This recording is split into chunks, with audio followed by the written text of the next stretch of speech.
Hello all welcome to our channel. ఈరోజు మన video ఏంటంటే నేను స్కూల్ డేస్లో మార్నింగ్ ఏ టైంకి లేస్తాను, అలాగే పిల్లలకి మాకి సింపుల్గా అండ్ హెల్తీగా స్నాక్స్కి, బ్రేక్ఫాస్ట్కి, లంచ్కి, డిన్నర్కి ఏం చేశానో వీడియో తీసానండి. ఎప్పుడు ఆ రెసిపీసే కాకుండా కొంచెం చేంజ్ చేయొచ్చు కదా అని కొందరు అడిగారు.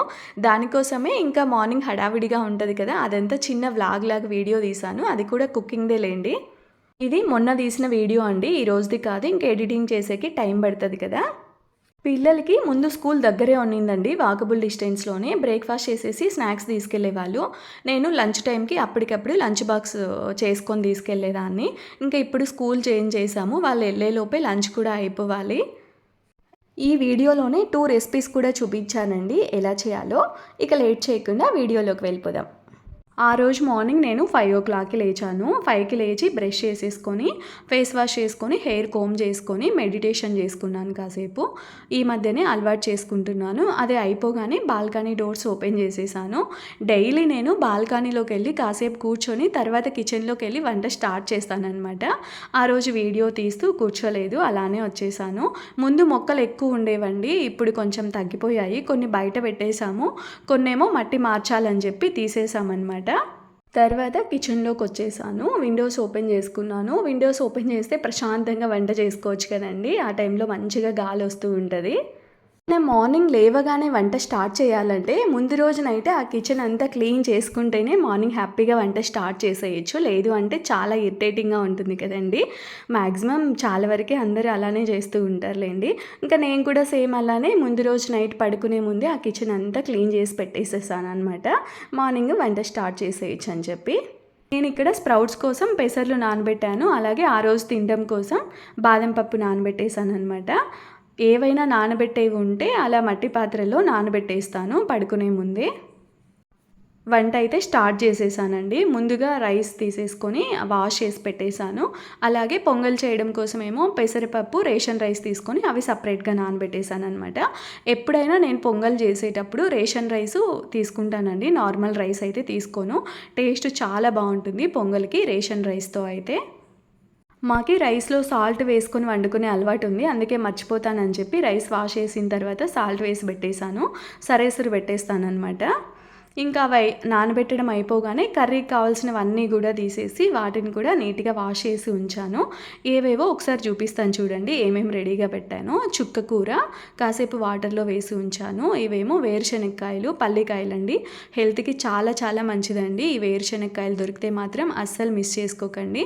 చెప్పాను కదా, లంచ్ బాక్స్ కోసం రైస్ నానబెట్టాను. పొంగల్ చేయడం కోసం పెసరపప్పు, రేషన్ రైస్ సపరేట్ నానబెట్టి ఉంచేసాను అనమాట. ఇంకా కర్రీకి కావాల్సినవన్నీ క్యారెట్ రైస్ చేయాలనుకున్నాను.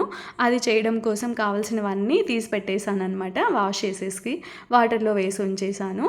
ఇవన్నీ రెడీగా పెట్టేశాను. తర్వాత ఇంకా వంట స్టార్ట్ చేసే ముందే నేను న్యూస్ పేపర్ తీసేసుకొని ఆ స్టవ్ పక్కనే వేసుకుంటానండి. ఎందుకంటే పోపు వేసినప్పుడు ఆయిల్ ఎగిరి బండ మీద పడి మళ్ళీ క్లీన్ చేసుకునే పని ఉంటుంది కదా, అలా పని తగ్గుతుంది కదండి. ఆ పేపర్ వేసేసామంటే తర్వాత పేపర్ తీసేస్తానమాట. ఎవరికైనా నచ్చితే అలా ట్రై చేసి చూడండి ఒకసారి.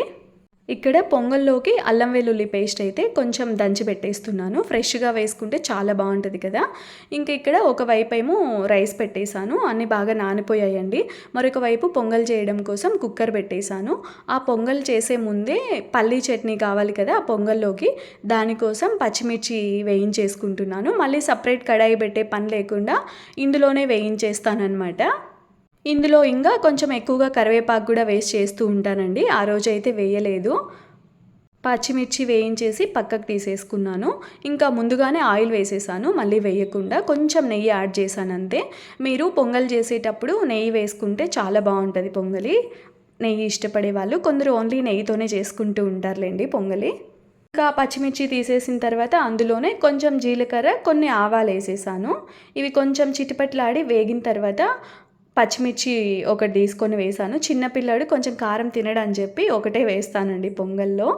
ఇంకా ఇందులోకి మీరు కాజు, మినపప్పు, పచ్చిశనగపప్పు అవన్నీ వేసుకోవచ్చు. నేను కాజు ఎక్కువ వేస్తాను, ఆ రోజు మర్చిపోయాను. ఇంకా శనగపప్పు అవైతే తక్కువగా వేస్తూ ఉంటాను, కాజునే వేస్తాను అనమాట.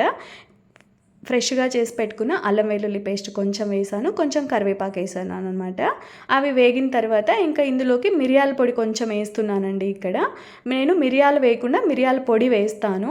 మిరియాలు పక్కకు తీసేస్తూ ఉంటాం కదండి, ఇలా పొడి వేసేసామనుకోండి బాగా తినేసేయచ్చు. దానికోసమే మిరియాల పొడి వాడతానన్నమాట. కొంచెం వేసేసి ఇంకా కాసేపు వేగిన తర్వాత అందులోకి నీళ్ళు వేసేసుకోవాలి. 1.5 కప్పు పెసర్లు రైసు కలిపి తీసుకున్నాను, 1.5 కప్పు. దానికి నీళ్ళు వచ్చేసి 5.5 కప్పు తీసుకున్నాను అనమాట. 5 కూడా తీసుకోవచ్చు, నేను కొంచెం లూజ్గా చేసుకోవాలని చెప్పి 5.5 తీసుకున్నాను అనమాట. ఇది ఒకసారి బాగా కలిపేసుకోండి, సాల్ట్ వేసేసి ఒకసారి కలిపేసుకోండి. తగినంత సాల్ట్ వేసుకోండి, ఎక్కువైతే అస్సలు బాగోదండి, చూసుకొని యాడ్ చేసుకోండి. ఇంక ఈ ఎసరిని బాగా మరగనివ్వాలి. ఈ ఎసరు బాగా మరిగిన తర్వాత ఇందులోకి నానబెట్టి వడపోసి పెట్టేసుకున్నాను నేను. నానిన తర్వాత పెసరపప్పు రైసు 2 స్టెయినర్లో వేసేసామంటే ఆ నీళ్ళన్నీ వడిగిపోతాయి. తర్వాత ఇందులోకి వేసేసుకోవచ్చు. ఇక్కడ గరిటెతో కదపకుండా మూత పెట్టేసాను మర్చిపోయి. ఇంకా మళ్ళీ తీసేసుకొని ఒకసారి కలిపేసి మూత పెట్టేశాను అనమాట. నేనైతే పొంగల్ ఇలా సింపుల్గా చేసేస్తూ ఉంటానండి. పిల్లలు, మా ఆయన అందరూ చాలా ఇష్టంగా తింటారు పొంగలైతే. ఇక్కడ రైస్ కూడా అయిపోవచ్చింది, రైస్ పెట్టాను కదా మరోవైపు. ఆ పొంగలి విజిల్స్ వచ్చేలోపు ఇక్కడ పచ్చడి అయితే చేసేస్తున్నాను. పచ్చిమిర్చి వేయించి పెట్టాను కదా, ఈ పల్లీలు కూడా అంతే అండి. నేను 1 వీక్కి 10 డేస్కి సరిపడా వేయించి గాజు సీసాలో వేసి పెట్టేసుకుంటాను. అప్పటికప్పుడు వేయించాలంటే టైం సరిపోదు కదా హడావిడిగా చేసేటప్పుడు, అందుకోసమే పల్లీలు ఒకటి వేయించి పెట్టేసుకుంటాను అనమాట. ఇంకా పచ్చిమిర్చి తగినంత సాల్ట్ వేసేసుకొని కొంచెం కొత్తిమీర వేసి పచ్చడి చేసేసాను. చెప్పాను కదండి, కరివేపాకు కూడా పచ్చిమిర్చి వేయించేటప్పుడు వేసేసుకోండి. నేను ఆ రోజు వేయలేదు, చాలా బాగుంటుంది, చాలా హెల్దీ కూడా అలా చేసుకుంటే. ఇక్కడ రైస్ కూడా అయిపోయింది. రైస్ ఇంకా చల్లగా అయిపోతుందని చెప్పి నాకి మా ఆయనకి ఇద్దరికి హాట్ బాక్స్లోకి తీసేస్తున్నాను. తర్వాత మిగతాదంతా ఇంకో గిన్నె తీసేసుకొని అందులోకి చల్లారబెట్టి పెట్టేశాను. ఎందుకంటే క్యారెట్ రైస్ చేయాలని చెప్పాను కదా, దానికోసమే చల్లారబెట్టి పెట్టేశాను అనమాట. క్యారెట్ కూడా తురిమేసుకున్నానండి నేను అవన్నీ అయ్యేలోపే. ఇక్కడ అవంతా చేసుకునే లోపు పొంగల్ కూడా విజిల్స్ వచ్చేసాయి, ఆఫ్ చేశాను, ఆవిరి కూడా పోయింది. తర్వాత గరిటతో ఇలా మెదిపేస్తాను. కొంచెం లూజ్గా చేసుకోవాలని చెప్పాను కదండి, ఎందుకంటే పిల్లలకి కొంచెం త్వరగా పెట్టేసేయాలి, మనమేమో కొంచెం లేట్గా తింటాం కదా. అవంతా పనంతా అయిపోయిన తర్వాత వాళ్ళు స్కూల్కి వెళ్ళిన తర్వాత ముందే గట్టిగా చేసామనుకోండి ఇంకా గట్టిగా అయిపోతుంది కదా, అందుకోసమే నేను కొంచెం లూజ్గా చేసేస్తాను. పిల్లలు కూడా స్నానం చేసి వచ్చి రెడీ అయ్యి తినేలోపే కొంచెం గట్టి పడిపోతుంది, మనం తినేలోపు కూడా కొంచెం గట్టిగా అవుతుందన్నమాట. మా కోసమేమో ఇది కూడా హాట్ బాక్స్లోకి తీసేస్తున్నాను. మనం తినే టైంకి కరెక్ట్ కన్సిస్టెన్సీ వస్తుంది. మాకు కావాల్సినంత తీసేసుకొని ఇంకా పిల్లలకి అలానే ఉంచేసాను. కుక్కర్ మూత పెట్టేసి వాళ్ళు తినేలోపు కొంచెం చల్లగా అయిందనమాట. పిల్లలు కొంచెం చల్లగానే తింటారు కదండి. పిల్లలు స్కూల్కి వెళ్ళేటప్పుడు మార్నింగ్ త్వరగా చేయాలంటే ఇదే ప్రాబ్లం అవుతుంది. మనమేమో తినడానికి మనకి టైం ఉండదు, వాళ్ళకేమో త్వరగా చేయాలి. అన్నీ ఇలా హాట్ బాక్స్లో వేసి పెట్టేసుకోవాలన్నమాట. పిల్లల కోసం ఇంకా తప్పదు కదండి ఎవరికైనా. దోశలు అలాంటివి అయితే అప్పటికప్పుడు వేసేసుకోవచ్చు, ఇంక ఇలాంటివి అయితే తప్పదన్నమాట. మేమైతే ఎక్కువగా జ్యూస్లే తాగుతూ ఉంటాము. కొంచెం టిఫిన్ తినేసి తర్వాత జ్యూసులు తాగుతూ ఉంటామన్నమాట ఎక్కువగా. ఒక్కొక్కసారి టిఫిన్ ఏది లేకుండా జ్యూస్ తాగేసి ఏమైనా ప్రోటీన్ ఫుడ్ తింటూ ఉంటాము. వాటితో పాటు ఏదో ఒక ఫ్రూట్ కూడా తినేస్తూ ఉంటాము. నేను బ్రేక్ఫాస్ట్ వీడియోస్ అన్నీ పెడుతూ ఉంటాను కదండి అప్పుడప్పుడు. క్యారెట్ రైస్ రెసిపీ కూడా చూపిస్తాను చూడండి, చాలా సింపుల్, టేస్ట్ కూడా చాలా బాగుంటుంది. ముందుగా కడాయి పెట్టేసి స్టవ్ వెలిగించేసి అందులో తగినంత ఆయిల్ వేసేసుకొని హీట్ అయ్యాక ఆవాలు, జీలకర్ర, మినప్పప్పు అలాగే శనగపప్పు వేసుకోవాలి. ఒక ఎండుమిరపకాయ గిల్లి వేసాను, కొన్ని కాజులు వేసేసాను అనమాట. పిల్లలు బాగా తినేస్తారండి అసలు ఈ రైస్ అయితే. ఈ కాజులు వేగిన తర్వాత ఇందులోకి కట్ చేసి పెట్టుకున్న ఉల్లిపాయ ముక్కలు అలాగే పచ్చిమిర్చి చీలికలు కూడా వేసుకోవాలి. పచ్చిమిర్చి మీరు తినే కారాన్ని బట్టి మీరు యాడ్ చేసేసుకోండి, సరిపోతుంది. నేనైతే ఒక 2 పచ్చిమిర్చి వేసేసాను అంతే, చిన్నవి. ఉల్లిపాయలు కొంచెం ఎక్కువగానే వేసాను. ఉల్లిపాయలు కొందరు వేయరండి, నేనైతే ఉల్లిపాయ వేస్ట్ చేస్తూ ఉంటాను, అప్పుడప్పుడు వేయను అనమాట, అంతే. చాలా బాగుంటుంది, ఒకసారి ఇలా ట్రై చేసి చూడండి. ఈ ఉల్లిపాయలు కూడా మగ్గిన తర్వాత ఇందులోకి ఒక పావు స్పూన్ అండి, పావు కప్పు కాదు, పావు స్పూన్ గరం మసాలా, పావు స్పూన్ కారము, పావు స్పూన్ వచ్చేసి వేయించిన జీలకర్ర పొడి, కొంచెం సాల్ట్, తగినంత సాల్ట్ అయితే వేసుకోవాలి, ఎక్కువ లేకుండా. ఇంకా కొంచెం పసుపు కూడా వేసేసుకొని ఒకసారి కలిపి కొంచెం పచ్చి వాసన పోయే వరకు వేయించేసుకోండి అంతే. ఎక్కువసేపు వేగనివ్వాల్సిన అవసరం లేదండి. పొళ్ళు వేసిన తర్వాత కొంచెం సేపు వేగిన తర్వాత ఇందులోకి క్యారెట్ తురుము వేసేసుకోవాలి. అయితే 2 క్యారెట్లు తీసేసుకున్నాను, ఇందాక తీసి పెట్టాను కదా పక్కన, ఆ క్యారెట్లు అనమాట. కొంచెం పెద్దగానే ఉన్నాయి, మరి చిన్నగా అయితే లేవు. ఈ క్యారెట్ తురుము వేసేసుకొని ఆ పోపుకంతా పట్టేలా ఒకసారి బాగా కలిపేసుకోండి. కొందరు క్యారెట్ ముక్కలు వేసుకొని కూడా చేసుకుంటూ ఉంటారు కదండి. ఇలా చేసుకున్నామంటే తురుమి చాలా బాగుంటుంది టేస్ట్. ఇందులోకి కరివేపాకు కూడా కొంచెం వేసేస్తున్నాను. వేసి ఒకసారి కలిపేసి మూత పెట్టేసుకోండి. కొంచెం త్వరగా మగ్గిపోతుంది మూత పెట్టేసుకున్నామంటే. ఈ క్యారెట్ ఎక్కువ టైం ఏం పట్టదండి. ఈ క్యారెట్ మగ్గడం కోసం కొంచెం సేపటికే బాగా మగ్గిపోతుంది. ఇక్కడ మూత పెట్టేశాను. పిల్లలైతే చాలా ఇష్టంగా తిన్నారండి. వాళ్ళకి గోబీ రైస్ లాగా అనిపించిందంట ఆ రోజు పిల్లలు చెప్పారు. క్యారెట్ రైస్ కాదమ్మా అది గోబీ రైస్ అని చెప్పారనమాట. చాలా బాగుండిందని చెప్పి మళ్ళీ ఇంటికి వచ్చి అడిగారు. ఒకవైపు క్యారెట్ రైస్ చేసేస్తున్నాను, మరోవైపు ఏమో చుక్క కూర అని చెప్పాను కదా, ఆ చుక్క కూర కూడా చేసేస్తున్నాను అనమాట. ఇంకా అన్ని రెసిపీస్ చేయడం కష్టం అని చెప్పి చూపించడము ఆ క్యారెట్ రైస్ చూపిస్తున్నాను, చుక్క కూర ఏం చూపించలేదు. ఈ క్యారెట్ కూడా వేగిపోయిందండి. ఇంకా ఇలా బాగా క్యారెట్ తురుమంతా వేగిపోయిన తర్వాత ఇందులోకి చల్లారబెట్టి పెట్టుకున్నాం కదా రైస్, ఆ చల్లారబెట్టి పెట్టుకున్న రైస్ని వేసేసుకోవాలి. ఏ రైస్ చేయాలన్నా ముందుగా రైస్ అయితే చల్లారబెట్టి పెట్టుకోవాలి కదండి. ఇలా రైస్ అంతా వేసేసిన తర్వాత బాగా కలిసేలా ఒకసారి బాగా కలిపేసుకోండి. మన ఛానల్లో ఇంకా కరివేపాకు రైసు, కొత్తిమీర రైసు అవన్నీ వీడియోస్ ఉన్నాయండి. ఆ లింక్స్ అన్నీ ఇచ్చేస్తాను డిస్క్రిప్షన్లో. ఒకసారి అవి కూడా తప్పకుండా చెక్ చేసేయండి. చాలా హెల్దీ రైస్ రెసిపీస్ అవి. ఇదంతా బాగా మిక్స్ అయిపోయింది. ఇప్పుడు సాల్ట్ చెక్ చేసేసుకొని సాల్ట్ వేసేసుకోండి. ఇక్కడ కొంచెం తక్కువ అనిపిస్తే నేను కొంచెం యాడ్ చేసేస్తున్నాను. అక్కడ వేసాం కదండి క్యారెట్ తురుము వేసే ముందు కొంచెం సాల్ట్ వేసాం కదా, సరిపోతే ఏం అవసరం లేదు. సరిపోతే మాత్రమే కొంచెం వేసేసుకోండి. ఇంకా సాల్ట్ వేసి ఇంకా లాస్ట్లో కొత్తిమీర కూడా వేసేసాను. వేసేసి ఒకసారి కలిపేసి ఇంకా స్టవ్ ఆఫ్ చేసేస్తే సరిపోతుందండి. క్యారెట్ రైస్ అయితే రెడీ అయిపోయింది. టేస్ట్ అయితే చాలా చాలా బాగుంటుంది. ఆ క్యారెట్ రైస్ అయిపోయే లోపే ఇక్కడ చుక్క కూర కూడా అయిపోయింది.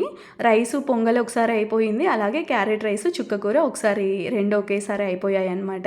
ఇంకా అంతా అయిపోగానే ఇక్కడ పిల్లలకి స్నాక్స్ బాక్స్ పెట్టేస్తున్నాను. స్నాక్స్ బాక్స్కి ఏమో నువ్వుల లడ్డు ఒకటి, అలాగే 4 నానబెట్టి పెట్టుకున్న బాదం పప్పులు, ఫ్రూట్ వచ్చేసి మ్యాంగో పెట్టేస్తున్నాను అనమాట. ఇక్కడ ఇప్పుడు ఇంకా మనకి మ్యాంగోసే కదండి, సీజనల్ ఫ్రూట్స్ మిస్ చేసుకోకూడదు కాబట్టి మ్యాంగో ఫ్రూట్ అయితే పెట్టేశాను. పిల్లలకేమో ఇలా సింపుల్గా అలాగే హెల్దీగా స్నాక్స్ బాక్స్ అయితే పెట్టేశాను. ఇద్దరికి సేమ్ అవే పెట్టేశానండి. 2 బాక్సులు చూపిస్తాను చూడండి. ఇద్దరికి ఇవే పెట్టేశాను అనమాట. ఇంకా లంచ్ బాక్స్కి ఏమో ఇద్దరికి క్యారెట్ రైస్ చేశాను కదా, ఆ క్యారెట్ రైస్ పెట్టేస్తున్నాను. మిగతావి ఏం పెట్టలేదు, ఇంకా ఎక్స్ట్రా ఏం పెట్టలేదు. ఆమ్లెట్, బాయిల్డ్ ఎగ్, అలాగే చిప్స్, మిక్చర్ అలా వేసి పంపిస్తూ ఉంటాను. ఈరోజు అయితే క్యారెట్ రైస్ పెట్టేసి మిక్చర్ వేసాను అంతే. పిల్లలు ఇంకేం వద్దు చాలన్నారనమాట. ఇంకా ఇద్దరికి ఇలా క్యారెట్ రైస్ కూడా పెట్టేస్తున్నాను. చిన్న బాబు చాలా తక్కువ తింటాడండి రైసు, పెద్ద బాబు ఏమో పర్లేదు కొంచెము. ఇంకా కొన్ని మిక్చర్ అయితే వేసి పెట్టేశాను. పిల్లలు కూడా రెడీ అయిపోయారు. బాక్స్లు అన్నీ రెడీ చేశాను కదా, పిల్లలు కూడా వెళ్ళిపోతున్నారు. ఆ రోజు స్పోర్ట్స్ డే అనమాట. స్పోర్ట్స్ డ్రెస్ వేసుకున్నారు. స్కేటింగ్ ఉంటే ఇద్దరికి స్కేటింగ్ ఉండే, స్కేటింగ్ బ్యాగ్స్ కూడా పట్టేసుకొని వెళ్ళిపోయారనమాట స్కూల్కి. పిల్లలు స్కూల్కి వెళ్ళగానే నేను స్నానం చేసేసుకొని ఈ వేరుశనక్కాయలు వాటర్లో వేసి ఉంచాను కదా మార్నింగ్, వాటిని నీట్గా వాష్ చేసేసి కుక్కర్లో వేసి ఉడికించేసాను. మార్నింగ్ కొన్ని తినేసాము, ఇంకా ఈవినింగ్ స్నాక్స్ టైంలో కూడా హెల్దీగా ఇవే తిన్నామన్నమాట. ఇంక ఇవి అయిపోగానే పెసర్లు నానబెట్టి ఉంచాను కదా, వాటిని మరొకసారి నీట్గా వాష్ చేసేసుకొని స్ప్రౌట్ మేకర్లో వేసేస్తున్నాను. ఇది నేను ఫస్ట్ ప్రెగ్నెన్సీ అప్పుడు తీసుకున్నదండి, అప్పుడు సరిగ్గా వాడలేదు కానీ ఇప్పుడైతే మంచిగా వాడుతున్నాను. ఇవి మాకు 2 డేస్కి అయితే వచ్చేస్తాయి. 1 డే ఫ్రెష్గా తినేస్తాము. ఇంకా కొన్ని మిగిలాయి అనుకోండి, అవి గాజుది 8 కంటైనర్ ఉంటుంది కదా, అందులో వేసి పెట్టేస్తాను. వర్కింగ్ ఉమెన్స్ అయితే కొంచెం ఎక్కువగానే చేసి పెట్టుకోవడమే బెటరు. 8 కంటైనర్లో పెట్టేసుకుంటే 5 డేస్ 1 వీక్ తినచ్చు.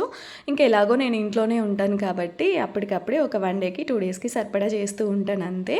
బ్రేక్ఫాస్ట్ ప్లేట్ కూడా చూసేయండి. ఇందాక చూసారు కదండి అన్నీ పొంగలి, అందులోకి పల్లి చట్నీ కొంచెము, వేరుశనక్కాయలు కొన్ని, నానబెట్టిన బాదం పప్పులు 3 అనమాట. ఈరోజు పొంగల్ ఉన్నింది కదా, జ్యూస్ లేకుండా, దానికోసమే ఫ్రూట్ తినలేకపోయాను. కొంచెం నిదానంగా ఫ్రూట్ తిన్నాను అనమాట. లంచ్ ప్లేట్ కూడా చూడండి, వైట్ రైస్ కొంచెము, క్యారెట్ రైస్ కొంచెము, ఫస్ట్ 2 ముద్దలు వైట్ రైస్తో తినడం కోసం మునగాకు పొడి కొంచెం అనమాట. ఈ మునగాకు పొడి ఎలా చేయాలో కూడా మన ఛానల్లో ఉందండి, ఆ లింక్ డిస్క్రిప్షన్లో ఇచ్చేస్తాను, ఒకసారి చెక్ చేయండి. ఇంకా చుక్క కూర కొంచెం అనమాట. ఈ చుక్క కూర, మునగాకు, క్యారెట్ రైస్ అన్నీ హెల్దీవే అండి, చాలా మంచిది. చుక్క కూర అయితే లేడీస్కి మరీ మంచిదన్నమాట. అందులోకి వడియాలు పెట్టేసుకున్నాను. ఇంకా ఈవినింగ్ టైంలో ఆ పల్లికాయలే తిన్నాము. నైట్కి ఆ చుక్క కూరే ఉండే రాగి ముద్ద చేసేసాను అనమాట. అవి వీడియో తీయలేదు. ఈరోజు వీడియో అయితే ఇదే అండి. వీడియో నచ్చితే లైక్ చేయండి. అలాగే ఇలాంటి మరికొన్ని వీడియోస్ కోసం నా ఛానల్ని తప్పకుండా సబ్స్క్రైబ్ చేసుకోండి. Thank you for watching.